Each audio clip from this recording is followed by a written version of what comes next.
Thank you, everyone, for joining us, the Project Censored Radio Show. We are very glad right now to be joined by Rory Varrato, who's a PhD candidate in the Philosophy and Education program at Columbia University and an adjunct professor of philosophy at Fordham University.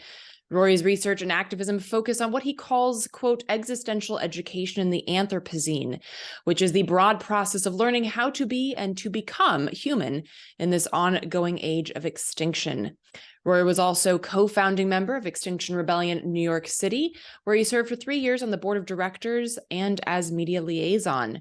And you can find more information about Rory's life and work, including upcoming book releases, at his website, www.roryvarrato.com. Rory, thanks so much for joining us.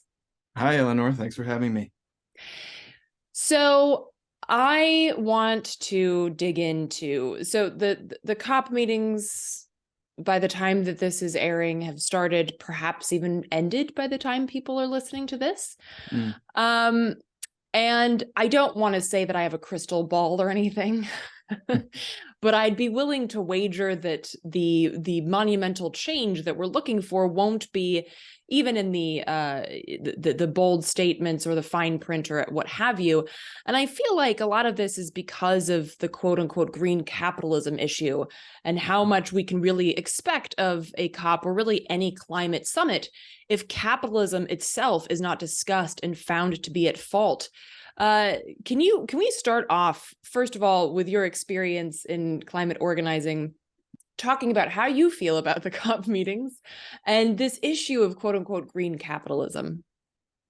For sure. Yeah, so you may not have a crystal ball, right? But as Shakespeare wrote in The Tempest, what's past is prologue. So, I mean, we can reasonably anticipate with this COP, as with all the previous ones, that nothing revolutionary is going to emerge. And I use that word revolutionary advisedly because, as you mentioned, the issue here is capitalism, right? And I think any reasonable person who's informed on political history knows that the only way to meaningfully challenge capitalism is to overthrow it revolutionarily, ideally peacefully, right? But that's not going to come out of a meeting of some of the essentially bourgeois elites. So, in connection with climate activism, and especially my experience with Extinction Rebellion and some of these emergent groups like Just Stop Oil, I think, it's a bit of a mixed bag.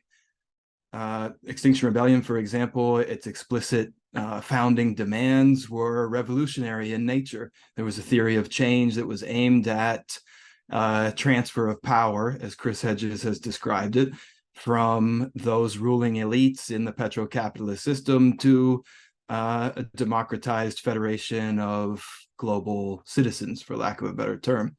And of course, that's not anywhere near being achieved, but neither are really any of Extinction Rebellion's other demands, unfortunately, despite all of our efforts and hard work. For example, the demand that we reach carbon neutral emissions by 2025. Emissions are continuing to increase year on year. Is COP going to address these? Maybe they'll speak about it. They'll speak in circles about it. But there's not going to be any kind of policy measures, of course, that will flow from this meeting that will actually produce that outcome. So, I don't know. I forget the last part of your question. I'm sorry. If you could reiterate, or maybe I answered it already. You did. Okay. So we will sally forth. And I think that you sort of touched on this without expressly saying it. The COPs, at least the ones that I've been to personally or heard of, have talked a lot. I never went on the inside. I was always on the outside. But a lot of people in protests were talking about false solutions, and this is another false solution, and this is going to be a false solution. And one could say that the last COP that I was at was COP21 in Paris, where the Paris Agreement came out of it, and everyone was really excited. And then, Right. So I'm curious too, in terms of false solutions, like what do you feel like we should be watching out for, or do you feel like there's anything that we could latch onto that could kind of be a sort of boat that could sail us through a rocky period here? Or is everything that comes out of COP, do you feel like that's just a false solution? Yeah, well, I may reveal some of my doomerist tendencies here. And I've spoken with others like this, including Lee Camp and others. I have a very grim view of our predicament because, in the broadest sense, my view is that it was already too late before you and I were even born. There's a certain amount of historical inertia that's built into essentially the Industrial Revolution. And even if we flipped a magic switch and stopped all carbon emissions tonight, that sort of path dependency is going to unfold. And it already is producing catastrophic effects, and those catastrophic effects are going to continue to worsen. So, with that having been said, we can still, and we should still try to take as much meaningful action as we can to mitigate the disaster that we face. If we can, through policy measures, save millions of lives in the face of billions that may die, that's still significant and meaningful. So what might we be on the lookout for? I think anything, first of all, that follows from revolutionary language being introduced into the mainstream rhetoric and lexicon. I've been a little bit encouraged to see figures like Greta Thunberg begin to pivot towards this revolutionary posturing and positioning, and yet, in my view, still falling short of calling out the sort of capitalist, petro-capitalist superstructure.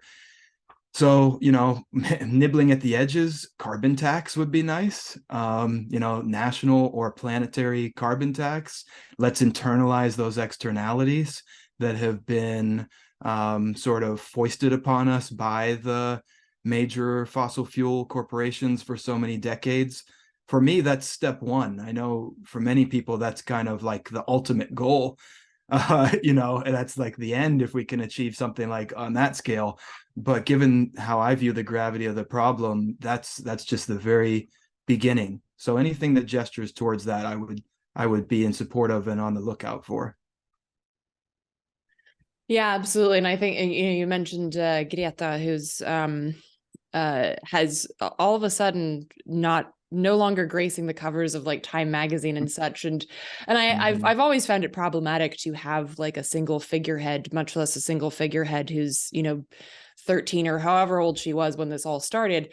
But now that she's starting to question capitalism, the big green and the Obamas of the world are like, right, not this, which is very telling. Mm-hmm. So kind of in that same vein, one of the things that, because I know that you're into philosophy in a very official way. I'm into philosophy in an unofficial way, like kind of being morbidly curious and darkly mysterious in a corner reading Nietzsche. That's my kind of thing. That's mine too, honestly.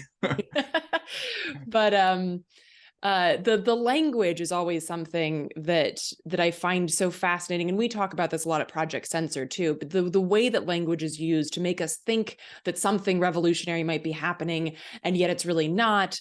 And so, a lot of people talk about the green goals that we're going to be using here, and how the U.S. is going to do this, and the EU is going to do this, so that we are, we're going to be carbon neutral, or we're going to make sure that that our countries are using less and are recycling more, what have you. And really all this is either pivoting it to place the burden of all of this trash, literally and figuratively, onto the global South, or for instance, in a recent, it was actually one of the top 25 most censored stories of 2021 at Project Censored, was the headline, "Driven by demand in European Union countries, the southern United States is now the world's largest producer and exporter of wood pellets used to produce biomass energy." And they're literally clear-cutting forests in the southern United States to ship to the EU to burn as biomass fuel, which is considered to be green. So you have, and as someone who's from Sweden, we do a lot of biomass in Sweden, and it's always talked about as being green when oftentimes it's not. So I'm also curious in terms of this the difference between what we're seeing in terms of the global north throwing out these promises and throwing out these big words, and how that would potentially affect the global south, and what we might need to look out for in terms of the class struggle as well. And of course, there's a racial aspect to that as well.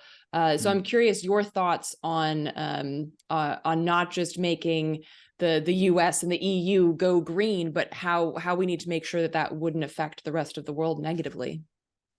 Yeah, for sure. It's a big question and a big part of the problem, I think. And for me, one thing that I immediately go to is recognizing the violence in this system, right? So we talk about capitalism, global petrocapitalism, but it's all undergirded and enforced by imperialism, right? Imperialism of various stripes, most importantly, US hegemonic imperialism, which is imposed globally, but particularly in the South, the global South. And so anything, any rhetoric, any language that ignores or sanitizes the literal, deliberate and organized violence that maintains this system is falling far short at the very least, and more likely, in my view, sort of subtly and very surreptitiously reinforcing and strengthening the extractive economy that is the problem. So, we can't speak about this kind of stuff without recognizing, for example, as people like Jeffrey Sachs, professor at Columbia University, Ray McGovern, former CIA analyst and Soviet specialist, have both pointed out, among others, that it's almost certainly the case that the United States government and its allies sabotaged the Nord Stream pipeline recently, a multi-billion-dollar project that was involving, the sale of Russian energy commodities to primarily Germany and other European markets. And immediately afterwards, as probably many listeners may know, the Secretary of State, Antony Blinken, essentially framed this as a great thing, because now it opens up the market for liquid natural gas from the United States to flow into Europe. So that's happening in parallel with the kind of biomass stuff that you were just mentioning. And we see very directly and concretely there, I think, an example of the way in which military violence is used to facilitate the continued operation of the extractive economy, and to the benefit of, this cabal of global elites, the 0.1%, or wherever you want to place the decimal, who benefit from these ongoing transactions significantly at the expense of people in the global South who continue to be immiserated as a result. Yeah, absolutely. And I like that, wherever you want to put the decimal. Yeah. And I really like that you touched on the military aspect and imperialism, because I think it highlights another aspect that probably won't get spoken about perhaps even outside of COP very much, but that's the connectivity of issues. And I usually say that there's no such thing as a single issue, because nobody lives a single issue life. And all of these things are interconnected, and as you pointed out, they're interconnected through global capitalism, and so I'm wondering, in terms of direct action, because that's something that you've experienced in terms of Extinction Rebellion and things like that. What do you feel is the best way to go about addressing this? Because it almost feels like if we just talk about climate, we're missing huge pieces of the puzzle. So how do you feel that the best way to connect these issues is, and to use this tactically in terms of direct action? Yeah, I've been thinking about this a lot lately in light of what I take to be, the sort of failure of Extinction Rebellion and associated nonviolent direct action movements. It's, as I said earlier, it's been a mixed bag. There have been tremendous successes that have been achieved by Extinction Rebellion and others. But for me, what motivated me to join and help to co-found the movement here in New York City was its explicitly revolutionary message, formulated by one of the co-founders of the movement, Roger Hallam, and signed on to in the early days of the movement by Noam Chomsky and others. For me, that is the lens through which we can meaningfully unite and comprehensively explain and provide solutions to these interrelated problems. That is the language of revolution. Taking the world itself as a problem, essentially, and offering a sophisticated and comprehensive solution to those multifaceted and deeply interconnected issues. So I would like to see continued use of that kind of rhetoric. The issue is that as soon as you touch that live wire in public discourse, you get marginalized and censored, right? And so threading that needle is extraordinarily difficult. We saw it in the United States with Bernie Sanders a little bit, particularly in his emergence during his 2016 presidential run, I think, when he used to speak much more openly about what he called political revolution. He would always qualify it, right, with this political preface, as if that somehow would soften it and make it okay. And there may be some truth to that, although ultimately, as we all know, he was completely squashed by machinations, primarily within the Democratic Party and within the larger corporatocracy in general. So for me, that's the move. And I hope, perhaps one way in which it can be achieved is through the decentralized fashion that has enabled Extinction Rebellion's activism and direct action to proliferate and flourish, which is to say, rather than looking to a figurehead like Bernie Sanders, a lone figurehead who can be perhaps silenced or even assassinated, as we know many environmental activists, particularly in the global South, are assassinated. If we can all, in the sphere of our own individual lives, even if it's just to our family and friends or whatever, neighbors, begin to speak in this unapologetically revolutionary rhetoric, which does not have to be violent, but ought to take seriously the recognition that there is violence already being done to the people at the bottom by the people at the top. And so there is a certain self-defense posturing that I think ought to be adopted and spoken of much more forthrightly. Yeah, absolutely. And obviously this is Project Censored, so we deal a lot with the issues of censorship, and it is difficult to be online and have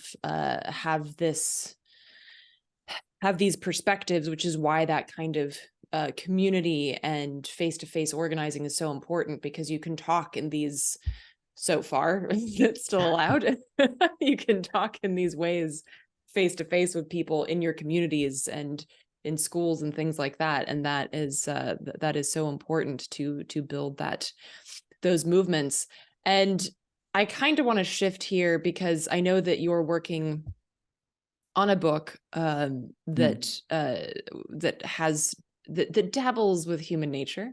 Yes. And I mean, Bookchin has talked about this. Kropotkin famously discussed it, of course, in his book titled Mutual Aid. And recently on the show, we talked about a book called Building Power When the Lights Go Out, about mutual aid, where I actually have an essay in that book that's called Many Ways to Human.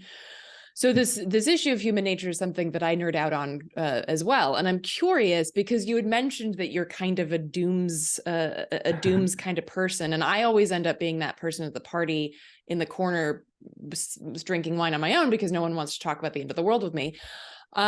So how do you see our prospects as humans facing our doom, a doom of our own making, with regards to human nature? I am curious about your take on that as both a academic and in terms of your work in direct action. Yes. Well, thank you for asking that. And of course, it's like such a massive question. We could have a 2-hour-long podcast about just that. But I will attempt to say in brief, for me, human nature, the very concept or term human nature has almost been eliminated from intellectual discourse. And in fact, I've taught a course titled Philosophy of Human Nature for several years. and at Fordham University, and administration is moving to eliminate that course, or to at least retitle it or rebrand it to something that is that dovetails more adequately with, our sort of positivistic, scientistic mindset, and especially within the context of higher education, the sort of vocational perspective. How am I going to get a job as an expert on human nature? Okay, so with that having been said, for me, there's a deeply psychological aspect to all of this, and my views on human nature are particularly informed by humanistic and existential psychologists like Carl Rogers, Abraham Maslow, and others. And there's in sort of repressing or eliminating the conversation about human nature, it should reveal to us the profound significance, actually, of dealing with human nature, especially as an aspect of this problem. So, for example, I wrote an essay a few years ago, which gained some popularity and traction online, and I titled it, "We Are the Threat." Humans are the threat, right? We have to take ourselves as the problem, as a thing that can be changed.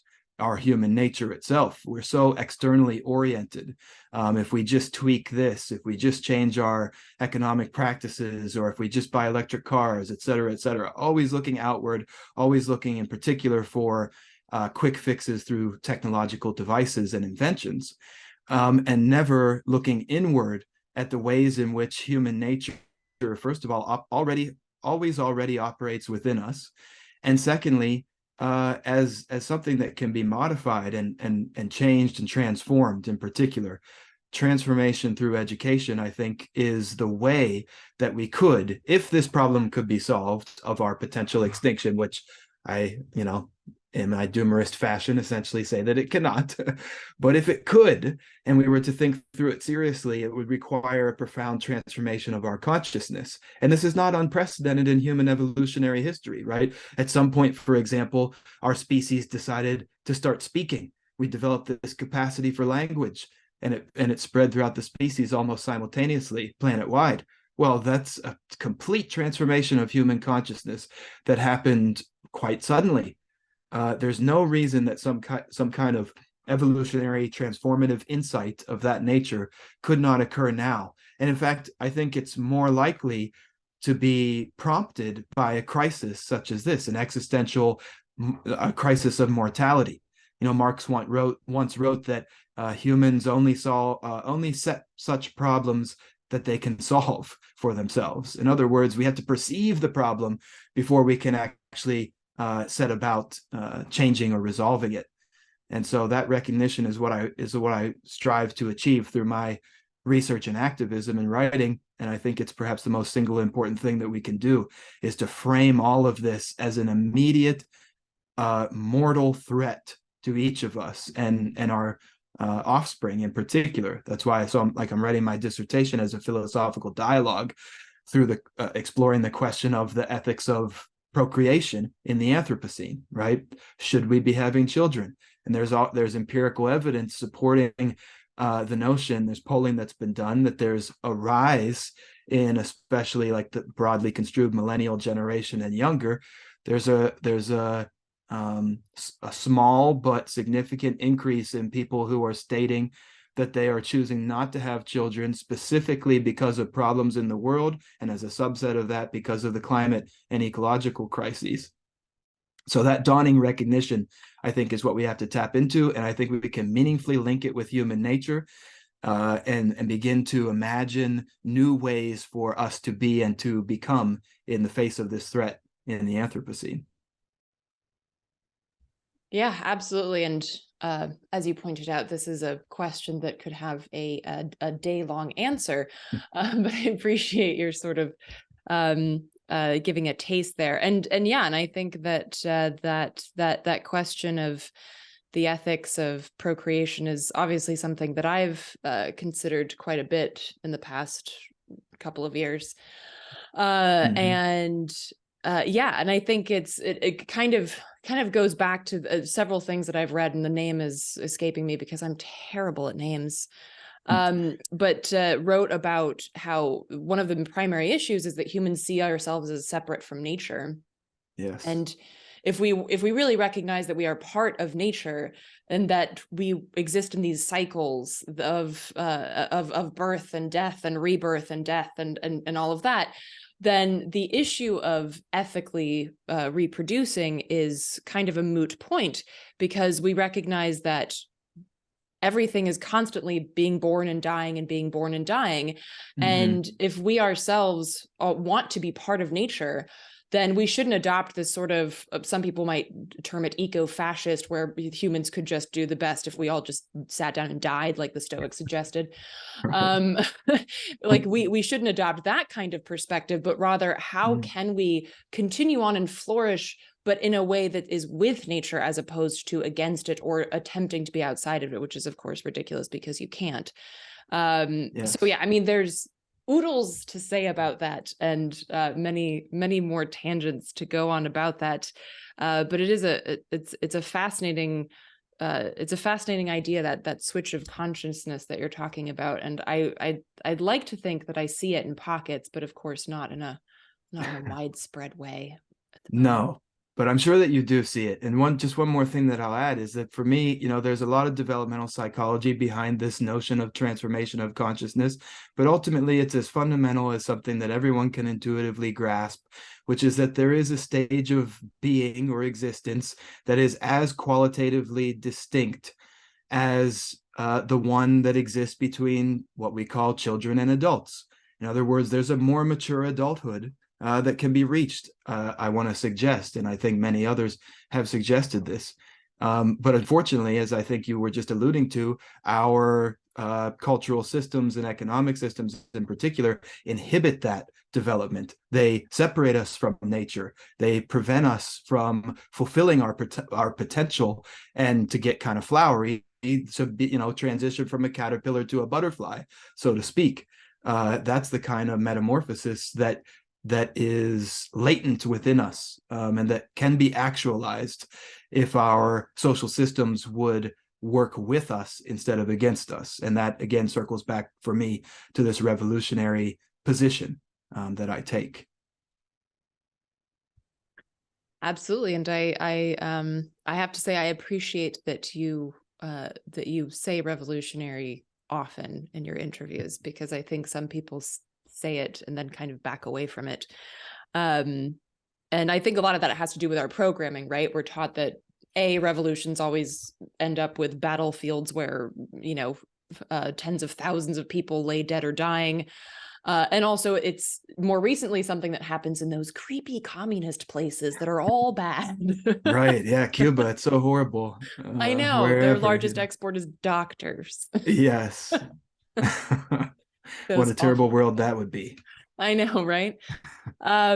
So Rory, I know that you have a website where folks can check out your work. Are there other things that you'd recommend to folks who want to stay up to date on not just what you're doing, but how to maybe plug into to something to do with climate, and that can possibly walk hand in hand with being a doom and gloom type person, but also a direct action kind of person?